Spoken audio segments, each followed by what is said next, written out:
नमस्कार दोस्तों। Finally गेमलिंग app हो रही है बंद। तो भीड़ जानते हैं क्या क्या हुआ था। The time of India news के अकॉर्डिंग 31 मंथ में 32 सुसाइड के कैश सामने आए हैं। और तेलंगाना में 3 मेंबर सुसाइड बजा क्या है कि ऑनलाइन गैम्बलिंग ऐप में खेलते खेलते उसके ऊपर 30 लाख का कर्ज हो गया। 20 अगस्त 2025 में गवर्नमेंट के लोकसभा में अश्विनी वैष्णव जी ने क्या बात बताई।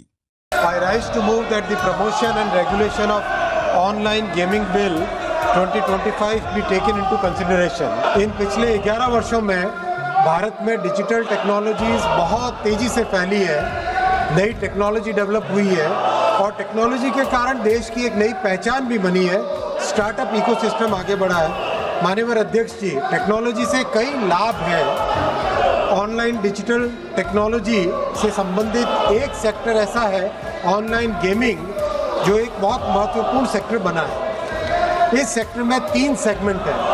प्रथम सेगमेंट है ई स्पोर्ट्स का सेगमेंट, जिसमें स्ट्रैटेजिक थिंकिंग बढ़ती है, टीम में कोऑर्डिनेशन करना सीखता है व्यक्ति, कल्चरल एक्सचेंज करना सीखता है और दुनिया में एक बहुत नए तरीके से ई स्पोर्ट्स का बढ़ावा हो रहा है।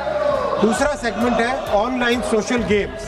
हम सब ने ऑनलाइन सोशल गेम्स, चाहे सॉलिटेयर हो, चाहे चेस हो, चाहे सुडोकू हो, ये सब देखे खेल सीखने के लिए उपयोगी है, एजुकेशन के लिए उपयोगी है, एंटरटेनमेंट के लिए भी उपयोगी है, मेमोरी बढ़ाने के लिए उपयोगी और वाइडली अवेलेबल है, वाइडली खेले जाते हैं। लेकिन माननीय अध्यक्ष जी, एक तीसरा सेगमेंट ऐसा है ऑनलाइन मनी गेम्स, जो कि आज समाज में बड़ा चिंता का विषय बना है।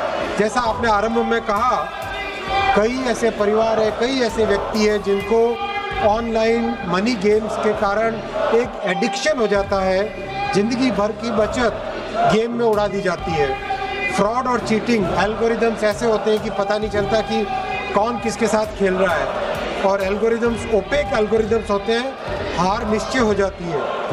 फाइनेंशियल लॉसेस, माननीय अध्यक्ष जी, कई परिवार नष्ट हुए, एक्सट्रीम केसेस हुए, सुसाइड भी हुई। ये ऑनलाइन गेमिंग का विषय और माननीय आपने कई बार विषय उठाया है।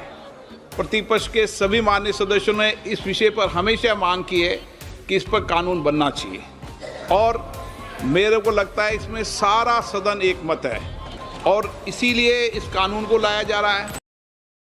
21 अगस्त 2025 में गैम्बलिंग ऐप बंद हो गया और 8 लागू कर दिया। गवर्नमेंट ने नया क्या रूल एंड रेगुलेशन लगाया है, चलिए जानते हैं। इस स्पॉट को प्रमोट करेंगे और रियल मनी ऐप जैसे फैंटेसी, स्पॉट, पोकर, रमी और बेटिंग ऐप को बैन कर रहे हैं। 21 अगस्त के बाद कोई गैम्बलिंग ऐप को प्रमोट या ऑपरेटिंग कर रहा होगा तो उसके लिए क्या कार्रवाई कर सकते हैं। कोई भी मनी गेमिंग प्लेटफॉर्म ऑपरेटिंग करेगा तो उस पे अप टू 3 इयर्स जेल और 1 करोड़ फाइन है। ये भी बिना अरेस्ट वारंट आपको अरेस्ट कर सकेंगे और आपको बैल भी नहीं मिलेगा। और इन्फ्यूसिस and media real money game प्रेम्प्टर करने पर 2 ईयर की जेल और 50 लाख का फाइन। अगर आप पेमेंट प्रोवाइडर हो या मनी फैसिलिटी दे रहे हो तो 3 years jail and 1 crore fine लगेगा। अगर आपने सेकेंड टाइम किया तो 5 इयर्स की जेल और 2 करोड़ फाइन लग सकती है। तो बेटिंग एप्स बैन का ये ऐतिहासिक फैसला करोड़ों भारतीयों और पूरी डिजिटल इंडस्ट्री के लिए बड़ा बदलाव है। याद रखें, गेम्स खेलिए, मजे लीजिए, लेकिन जहां पैसे की रिस्क हो वहां ना फंसिए। कुछ और जानना हो तो कमेंट करिए और लाइक एंड सब्सक्राइब करते जाएगा। Thanks for watching.